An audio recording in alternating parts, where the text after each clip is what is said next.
A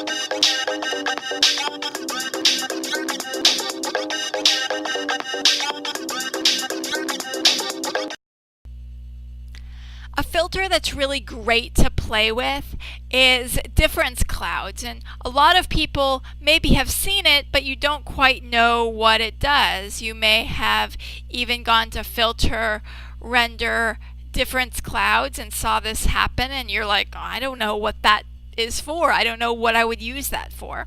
Well, I'm going to show you one application for difference clouds. This is a picture I took in Montana, and I want to turn this into a picture of like a lightning storm. And I'm going to make some lightning using difference clouds, and you'll see that this lightning effect is really useful. You could make really awesome movie posters with it, or advertisements for a product anytime you want to convey some drama and some energy. Of course, the first thing I'm going to do is want to adjust the picture. I'll darken it, and I'll also make it more monochromatic so it looks like it's like a lowly lit sort of a thunderstorm. So I'm going to hit colorize. I'm going to select kind of a bluish color. And I'm also going to lower the lightness. I'm going to make this look a little bit darker. Okay, now I'm going to go to a new document, and I'm going to get my gradient out using the radial, the band gradient, going from black to white. I'm just going to draw a little line there. So see that little line? This is eventually going to be my lightning bolt. Then I'm going to go to filter, render, difference clouds. See what's happening here? It's off to a good start. I'm going to hit Command L, and I'm going to increase the contrast. Got a nice couple of bolts there. There we go. We're off to a pretty good start. So you can see what's black there is eventually going to be my lightning bolts. And I need to invert this selection. So if you I'm going to need to invert this image so that the lightning bolts are white and my background is black. And if you remember, the shortcut key to invert an image is Command I. Okay, see that? Now we can see some places where we want to do a little bit more adjusting to the levels. There we go. Now we're ready to bring this into our picture. So I'm going to get my square marquee tool out, and then I'll hit Command C to copy. I'll go to my picture and I'll hit Command V to paste. And maybe I'll rotate this so I have a few lightning bolts coming out of the clouds there. I'm going to change the blending mode of this layer from normal to screen. That will make black go transparent. And I'll also lower the opacity just a little bit.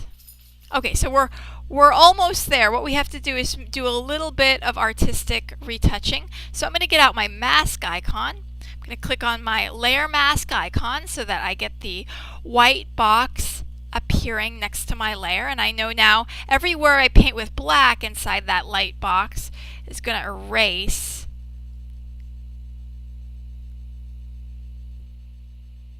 So I'm going to now have this lightning bolt kind of coming just behind the mountain there. Cool. So this is off to a good start. You know, I'll have it look like it's kind of coming out of the clouds. You know, if you decide, you know what, I only want one lightning bolt, I think. You know, you can use your masking icon to erase the other one.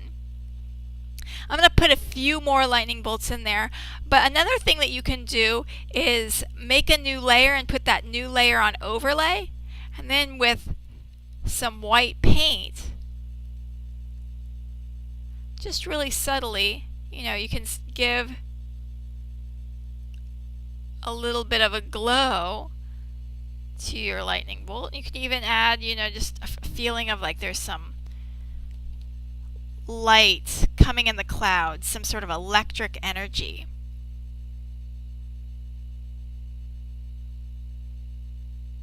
Right. So let's make a few more. Again, I'm going to go File, New. This time I'll use 11 by 11. And I'm going to make a different quality to my gradient. I'll just make it a little bit bigger. And now I'm going to go up to Filter, Render, Difference Clouds. See, with the gradient a little bit bigger, it ended up having a different quality to the lightning bolt. This lightning bolt is a little bit more jagged and angular. I want to have a pretty stark black and white background, but I also want just a little bit of energy coming off the bolt. So play with your levels. Command L to bring up the levels adjustment. Get something that you think looks kind of lightning bolty. And now I'll hit Command I to invert. Look at that. That looks a lot like lightning. I'm going to hit Command L one more time, and I just want to increase the contrast just a little bit more. There we go. Okay, now I'll use my square marquee tool. Command C to copy. Go to my document. Command V to paste. Now we have a few more lightning bolts in there. You can have them pointing the other direction, maybe the same direction. Maybe they could be closer. How about that? And the other lightning bolt will be a little bit farther away. Okay, now I'm going to change my blending mode from normal to screen. And now I'm going to use my layer mask icon.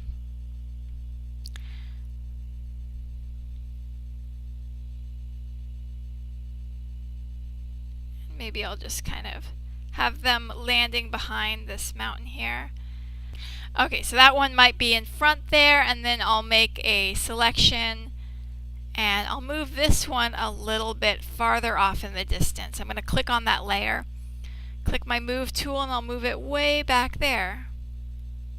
Way, way, way back in the background. Make it real, real small.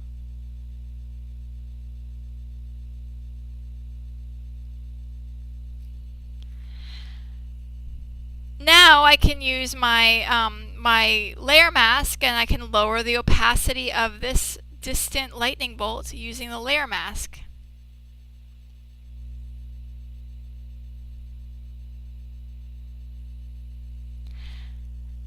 And again, I can make a new layer. I could put the blending mode of that new layer on overlay, and anytime I want to create a feeling of light, or feeling of energy, I can paint that over my lightning.